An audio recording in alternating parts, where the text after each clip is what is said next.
मित्रों नमस्कार, मैं हूं आपका फ्रेंड कमल नंदलाल और मैं आप सभी दर्शकों का, आप सभी मित्रों का, आप सभी दोस्तों का हार्दिक अभिनंदन करता हूं आप ही के अपने चैनल कमल नंदलाल पर यूट्यूब, फेसबुक और IGTV नेटवर्क पर।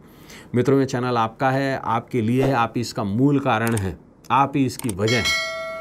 तो सबसे पहले तो आपसे निवेदन कि ये चैनल को लाइक करें, सब्सक्राइब करें, शेयर ज़रूर करें, जितना संभव हो उतना शेयर करें, पॉजिटिविटी लाएं अपने जीवन में, दूसरे के जीवन से नेगेटिविटी को दूर करें और बेल आइकन ज़रूर दबाएं ताकि हमारी सारी नोटिफिकेशंस आप तक पहुंच पाएँ।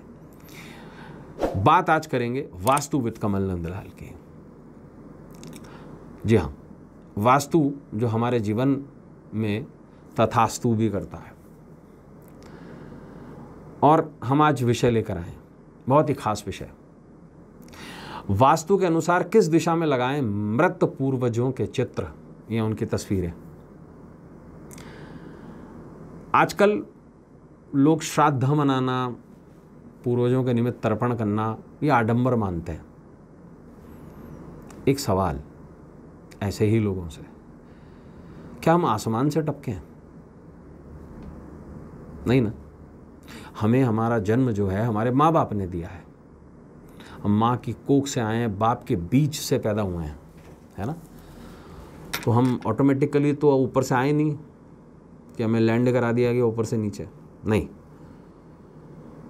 और हमारे माँ बाप को ये जो जन्म मिला है कहाँ से मिला है? उनके माँ बाप से, नाना नानी, दादा दादी से।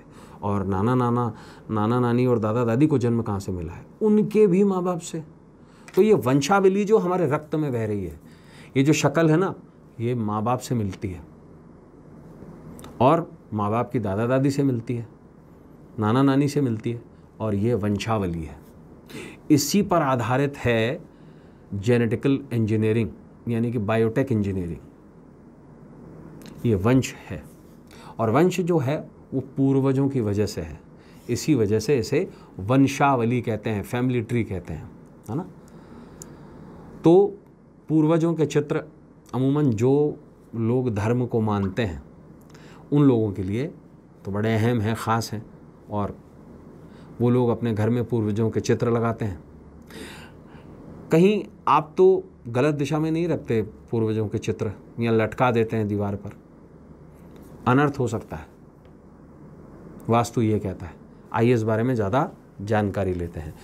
देखिए, घर में अक्सर आप घर चले जाइए किसी के भी, तो पूर्वजों की तस्वीरें दीवारों पर टंगी मिलती हैं। ऐसा है कि जैसे टांग दिया है कोई, है ना। क्या आप जानते हैं कि वास्तु के अनुसार इनका स्थान कहाँ है? क्योंकि यदि दिशा सही ना हो तो दशा बिगड़ जाती है व्यक्ति की, वास्तु दोष लग जाता है। पूर्वजों की तस्वीर घर में रखना शास्त्र के अनुसार बहुत महत्वपूर्ण है, लेकिन पितृगण के चित्र रखने और उसकी पूजा करने से जुड़े कुछ वास्तु के नियम भी हैं, और ये हमें ज़रूर जान लेने चाहिए। क्योंकि यदि तस्वीरें सही दिशा और सही स्थान पर ना हो तो दशा भी बिगड़ जाती है जीवन की, और दिशाहीन हो जाता है जीवन, वास्तु दोष आ जाता है। पॉइंट्स में जानेंगे इसको। वास्तुशास्त्र के अनुसार घर में पितरों के चित्रों को दीवार पर लटका कर नहीं टांगना चाहिए। पॉइंट नंबर 2, पूर्वजों की तस्वीर को टांगना अशुभ और अपमान करने वाला माना गया है। जिसने आपको गोद में उठाकर खिलाया है, आप उसको दीवार पर टांग रहे हैं। पूर्वजों की तस्वीरों को हमेशा फ्रेम में लगाकर आलय में रखना चाहिए। जैसे देवों का आलय आप बनाते हैं, देवालय यानी कि पूजा घर, उसी तरीके से पितरों का एक छोटा सा घर बनाया जाता है, उसमें रखा जाता है, दीवार से कभी नहीं लटकाया जाता उसे। अब यहाँ ध्यान दीजिएगा एक बात का, एक ही मृत पूर्वज की बहुत सारी तस्वीरें घर में ना रखें। पूर्वजों का स्थान एक निश्चित होता है और उसी जगह सारी तस्वीरें होती हैं, और ज़्यादा बेहतर ये रहता है कि आप कोलार्ज बनवा लें, एक ही फोटो में बहुत सारे पूर्वजों का कोलार्ज बनवा लें। सभी पूर्वजों की तस्वीर को एक ही जगह पर स्थान दें और इसे पितृस्थान कहें। पूर्वजों की तस्वीर हमेशा ऐसे स्थान पर रखें जहां बाहरी लोगों की नज़र उन पर न जाए। पितर आपके लिए, बाहरी लोगों के लिए नहीं है। पूर्वजों की तस्वीर पर बाहरी व्यक्ति की नज़र पड़ने से नकारात्मकता बढ़ती है। पूर्वजों की तस्वीर को कभी भी घर के मंदिर में नहीं लगाना चाहिए। देवगण और पितृगण दोनों का स्थान अलग अलग है। देवगण सर्वोपरि है, उसके बाद पितृ आते हैं। इनकी दिशाएं भी अलग अलग हैं। पूर्वजों जो देवताओं की दिशा है वो ईशान्य कही गई है, जो परमेश्वर शिव की दिशा है, और देवगणों की दक्षिण कही गई है, जो यमराज की दिशा है। पूजा घर में पूर्वजों की तस्वीर लगाने से जीवन में बाधाओं का आगमन हो जाता है, सामना करना पड़ता है बाधाओं का। पूर्वजों की तस्वीर पूजा घर में लगाने से घर परिवार में अशांति का माहौल बना रहता है। वास्तुशास्त्र के अनुसार कभी भी किचन में किसी भी पूर्वज की तस्वीर नहीं लगानी चाहिए। किचन में पूर्वजों की तस्वीर लगाने से घर परिवार में बीमारियां बनी रहती हैं, क्योंकि आप भोजन वहीं से खाते हैं और वो यमराज का इफेक्ट आ जाता है वहाँ पे। वास्तुशास्त्र के अनुसार पूर्वजों की तस्वीर ब्रह्म स्थान यानी कि घर के केंद्र में, सेंटर में नहीं लगानी चाहिए। पूर्वजों की तस्वीर ब्रह्म स्थान यानी कि घर के केंद्र यानी कि सेंटर में लगाने से मान सम्मान को हानि पहुंचती है। वास्तुशास्त्र के अनुसार पूर्वजों की तस्वीर बेडरूम में लगाना वर्जित है, सबसे बुरा स्थान कहा गया है। पूर्वजों की तस्वीर बेडरूम में लगाने से घर में विवाद, झगड़े, अलगाव और साथ बसात में दाम्पत्य संबंध खराब हो जाते हैं। वास्तुशास्त्र के अनुसार पूर्वजों के तस्वीर के साथ जीवित लोगों की तस्वीर लगाना भी वर्जित है।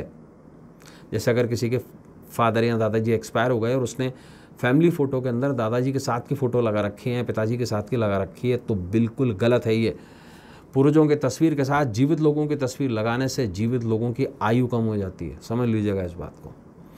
पूर्वजों की तस्वीर के साथ जीवित लोगों की तस्वीर लगाने से जीवित लोगों के जीवन पर संकट आ जाता है।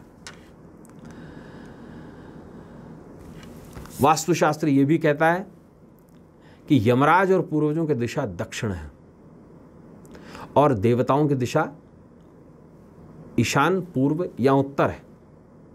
तो इसलिए घर की उत्तर दिशा में कभी भी, पूर्व दिशा में कभी भी, ईशान्य कोण में कभी भी पूर्वजों का चित्र ना लगाएं, किसी भी कीमत पे नहीं। पूर्वजों की तस्वीर हमेशा घर की दक्षिण दिशा पर लगाएं, यानी कि दक्षिण वॉल पे। और पूर्वजों की तस्वीर घर में इस तरह से लगाएं ताकि पूर्वज जो है वो उत्तर की तरफ देखें, उनकी पीठ दक्षिण में हो, दक्षिणी वॉल पर ये चित्र लगा हुआ हो और तस्वीर की जो पीठ है वो दक्षिण में हो। तो मित्रों, आज हमने जाना कि पूर्वजों का जो चित्र है वो जीवन में कितनी बड़ी खलबली मचा सकता है। मृत पूर्वजों का सम्मान ज़रूर करें, ज़रूर लगाएं, उनके प्रति अपनी आस्था दिखाएं और श्राद्ध जैसे पूनम हो गई, अमावस्या हो गया, इन पर ज़रूर करें। तो मित्रों, ऐसी ही रोचक जानकारी आपके लिए हम और लाते रहेंगे हर रोज़ की तरह। अब मैं आपसे निवेदन चाहूँगा और जाने से पहले आपसे यही निवेदन करूँगा कि ये चैनल आपका है, आपके लिए है, आप इसका मूल कारण हैं। आप इसे देख रहे हैं यूट्यूब, फेसबुक और IGTV नेटवर्क पर। इसे लाइक करें, सब्सक्राइब करें, जितना संभव हो उतना शेयर करें। आपका एक शेयर बड़ा काम करेगा, ज़रूर शेयर करें और इसे फैलाएं। इजाज़त दीजिए इस उम्मीद के साथ कि हम सभी का भविष्य उज्जवल, सुंदर और सुखद होगा। नमस्कार, नमः शिवाय, हर हर महादेव।